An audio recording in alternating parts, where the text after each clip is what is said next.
बिस्मिल्लाहिर्रहमानिर्रहीम। अस्सलाम वालेकुम। उम्मीद है आप सब खैरियत से होंगे। आज मैं आपके साथ शेयर करने जा रही हूँ फ़्रेंच फ्राइज़ की एक बेहतरीन सी रेसिपी जो कि आपने इससे पहले कभी नहीं खाए होंगे। जिंगर चिकन तो सबने खाया होगा, मगर जिंगर फ़्रेंच फ्राइज़ कभी ट्राई नहीं किए होंगे, आपने घर में कभी बनाए नहीं होंगे। ये इतने सिंपल हैं, इतने क्रंची, इतने क्रिस्पी हैं कि इसकी कोटिंग 4 से 5 घंटे से पहले कभी भी ये चिप्स सोगी नहीं होंगे। वीडियो शुरू करते हैं, लेकिन उससे पहले अगर आप मेरे चैनल पर नए हैं तो इसे सब्सक्राइब कर लें, और अगर वीडियो आपको पसंद आती है तो इसे लाइक ज़रूर कीजिएगा। चलिए इसे बनाना शुरू करते हैं। इसके लिए हमें क्या चीज़ चाहिए? सबसे पहले मैंने यहाँ पे लिए हुए हैं आलू, और आलू को अच्छे तरीके से धोने के बाद तमाम मिट्टी वगैरह उतारेंगे उसके ऊपर से, और उसके बाद उसे पील कर लेंगे। छिलका अच्छे तरीके से उतार लें उसका, ताकि हम उसका नेक्स्ट प्रोसीजर कर सकें। कोशिश करें कि आलू जब भी आप सेलेक्ट करें तो फीका आलू हो, क्योंकि फ़्रेंच फ्राइज़ खाने का जो मज़ा है वो फीके आलू के साथ है। वरना बहुत सी ऐसी चीज़ें हैं जिसमें आलू का जायका इतना मैटर नहीं करता, क्योंकि उसमें स्पाइसेस वगैरह ऐड हो रहे होते हैं।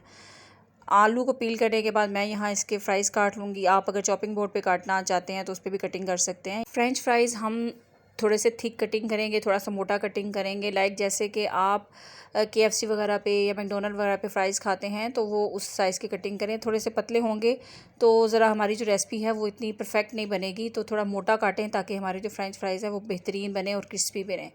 ये देखें, इसकी थिकनेस इस टाइप की होनी चाहिए। इसके बाद हमें इसको 2 से 3 दफ़ा नॉर्मल जो पानी होता है उसके साथ धोना है। कोई ठंडे पानी की ज़रूरत नहीं है, सिर्फ नॉर्मल पानी के साथ 2 से 3 दफ़ा इन्हें हमने धोना है। एक पानी से निकालें, फिर दूसरे में डालें और फिर तीसरे में, ताकि इसके अंदर से जितनी भी स्टार्च है वो निकल जाए और हमारे जो फ्राइज़ हैं वो बहुत ही क्रिस्पी बने।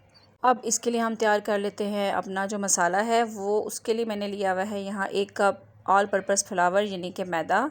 मैदे में शामिल करेंगे हम यहाँ मोटी कुटी हुई काली मिर्च ½ टी स्पून। कोशिश करेंगे कि इसके अंदर हमारे पास जो मोटी कुटी हुई मिर्च है उसको फ्रेश ही कूटें, तो इसका फ्लेवर बड़ा बेहतरीन सा आता है। इसके साथ इसमें शामिल करेंगे नमक हस्बे ज़रूरत। यहाँ मैंने ½ टी स्पून शामिल किया है। इसके साथ इसमें ½ टी स्पून चली जाएगी लाल मिर्च का पाउडर। आप इसमें धड़ा मिर्च जो होती है या मोटी कुटी मिर्च है वो भी शामिल कर सकते हैं। इसके साथ ही मैं यहाँ चिकन पाउडर ऐड कर रही हूँ, ये ½ टी स्पून है। अगर आपके पास चिकन पाउडर नहीं है तो चिकन क्यूब भी आप इसमें शामिल कर सकते हैं। इसके साथ यहाँ बेकिंग पाउडर मैं शामिल करने जा रही हूँ ½ टी स्पून। याद रखिएगा, इसमें हम बेकिंग सोडा बिल्कुल भी इस्तेमाल नहीं करेंगे, क्योंकि बेकिंग सोडा इस्तेमाल करने से ये चिप्स बहुत ज़्यादा ऑयल जो है उसको चूस लेंगे, और जो हमारे फ्राइज़ हैं वो क्रिस्पी भी नहीं रहेंगे और बहुत ज़्यादा ऑयली होंगे। तो इसमें सिर्फ़ और सिर्फ बेकिंग पाउडर डलेगा। इसके बाद इसमें मैं डाल रही हूँ पानी, और पानी डालते के साथ ही हमें सब मिक्स करना है। और जो मिक्स करने के बाद इसका पेस्ट है वो बहुत थिक सा बनाना है। नॉर्मल जो हम बनाते हैं उससे हट के बनेगा ये, क्योंकि इसकी हमने कोटिंग करनी है चिप्स पे बहुत अच्छे तरीके से। आप देख सकते हैं कि जो हमारी इसकी जो ग्रेवी बनाई है मैंने इसकी कोटिंग के लिए, वो बहुत ही थिक है। ये रनी नहीं है बिल्कुल भी, बहुत थिक सी बनेगी ताकि हमारे चिप्स पे अच्छे तरीके से इसकी कोटिंग हो सके। बहुत से ऐसे लोग हैं जो कि मैदे की कोटिंग के साथ इसको नहीं बनाना चाहेंगे, जो कि मैदा इस्तेमाल नहीं करते, तो उनके लिए है कि आप इसमें आधा मैदा इस्तेमाल कर लें और आधा कप ही आप इसमें आटा इस्तेमाल कर लें।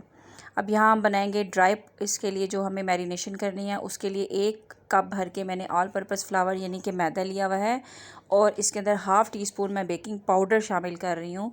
बस इन 2 चीज़ों के साथ हमने फ़्रेंच फ्राइज़ को कोट करना है, और यहाँ पे इसको अच्छे तरीके से मिक्स करेंगे ताकि इसका जो पाउडर है और हमारा मैदा वो बेहतरीन सा मिक्स हो जाए और इक्वली तमाम चिप्स पे कोट हो जाए। अब हम इसकी कोटिंग शुरू करते हैं। यहाँ पे हमें लेने हैं सबसे पहले फ्राइज़, और इनको हमें डाल लेना है हमारी जो लिक्विड कोटिंग है उसके अंदर, और अच्छे तरीके से कोट करना है। आप देख सकते हैं ये कितनी थिक है कि डालते ही कितने अच्छे तरीके से स्टिक हुई हुई है हमारे चिप्स के साथ। इसमें अच्छे तरीके से डिप करने के बाद हमें इसको ड्राई जो हमारा फ्लोर है उसमें डाल देना है, और इसके साथ आपने ध्यान रखना है कि हमारी जो चिप्स है उसके साथ तमाम जगह पे इक्वली कोटिंग होनी चाहिए, ताकि जो हमारा ड्राई मटेरियल है वो उस पर अच्छे तरीके से स्टिक हो सके। तो ये इस चीज़ का यहाँ पे आपको ध्यान रखना है कि कोटिंग बड़ी बेहतरीन सी होनी चाहिए, तभी हमारे जो चिप्स हैं उन पे क्रम्स बनेंगे, वरना परफेक्ट क्रम्स नहीं बन सकते। और इसके साथ साथ अगर हमारे पास जो लिक्विड बैटर है वो बहुत ज़्यादा रनी होगा तो हमारे जो फ्राइज़ हैं उनके साथ इस तरीके से स्टिक नहीं होगा, और अगर वो स्टिक नहीं होगा तो बेहतरीन किस्म के क्रम्स हैं वो नहीं बनेंगे।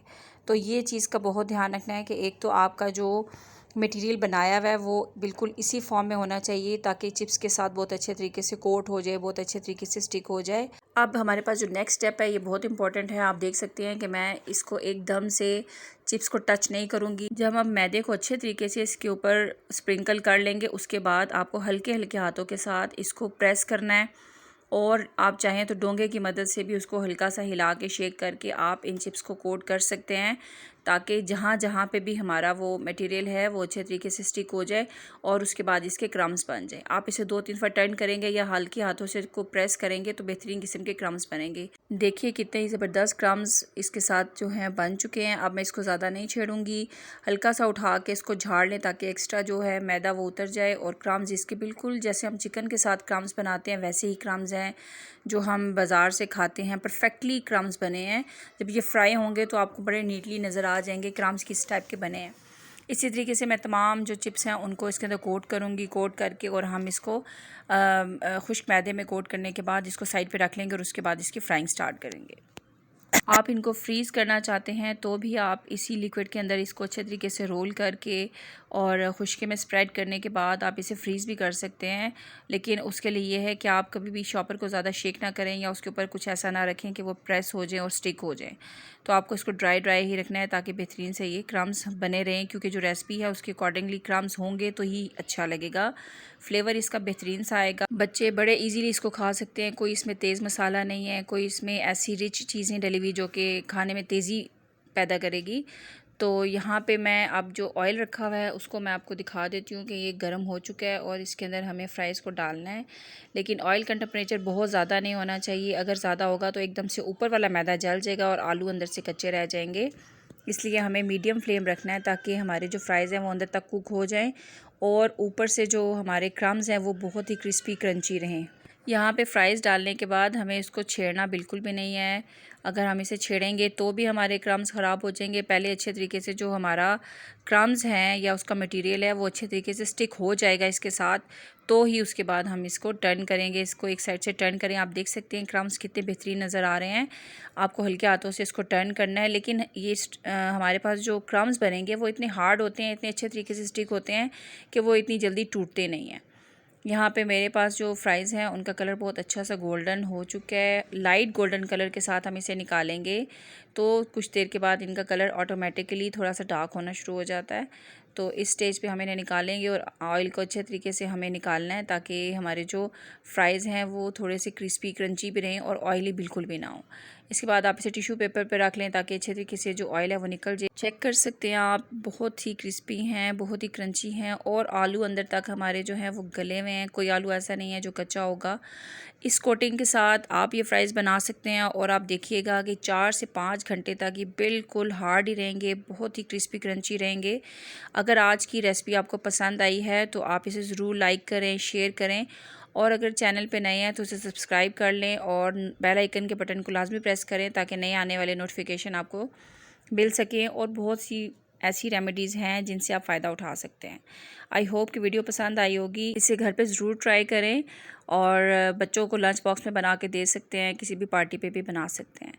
मिलेंगे नेक्स्ट रेसिपी के साथ, तब तक के लिए अल्लाह हाफ़िज़।